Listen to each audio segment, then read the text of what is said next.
මේ තමයි සුවඳවත් බුද්ධ කුටිය තිබෙන්නේ. ඉතින් තථාගතයන් වහන්සේ වරින් වර කපිලවස්තුවට වැඩම කරලා මේ උතුම් සුවඳවත් බුද්ධ කුටිය තමයි වැඩ ඉඳලා තියෙන්නේ. මේ සුවඳවත් බුද්ධ කුටිය නිග්‍රෝධාරාමයේ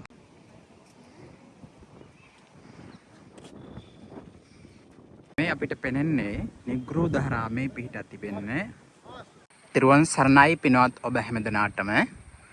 දැන් අපි මේ වැඩම කරලා ඉන්නේ කපිලවස්තුවේ පිහිටා තියෙන නිග්‍රෝධාරාමයටයි. තථාගතයන් වහන්සේ තුළ මහරහතන් වහන්සේලා මේ පොකුණෙන් තමයි එදා ස්නානය කරලා තිබෙන්නේ. පෙම් පාසු වෙලා තියෙන්නේ. තථාගතයන් වහන්සේ තුළ ඒ මහරහතන් වහන්සේලා ශ්‍රීයුත් මුගලන් මහා ගාස්සප් ආදී ඒ උතුම් වූ ශ්‍රේෂ්ඨතම මහරහතන් වහන්සේලා පෙම් පාසු වෙච්ච පොකුණ තමයි ඔය පිහිටා තිබෙන්නේ. ඉතින් දැනට මේ තත්ත්වයට තමයි පත් වෙලා තිබෙන්නේ. නේපාල කපිලවස්තුවේ කුදාන නැමැති ස්ථානයේ තමයි නිග්‍රෝධාරාමයේ මේ පිහිටා තිබෙන්නේ.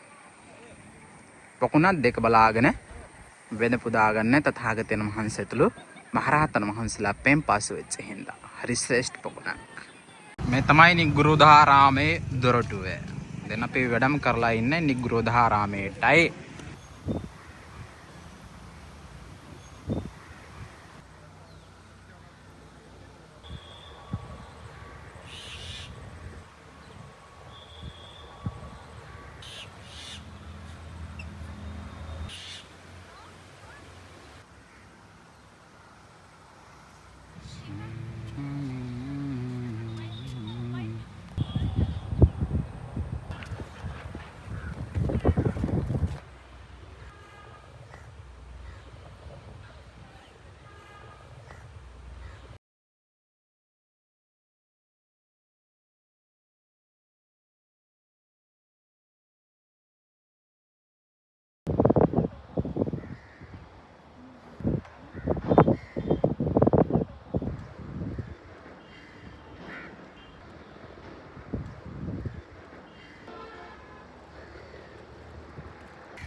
Bante ji, Bante, Bante ji.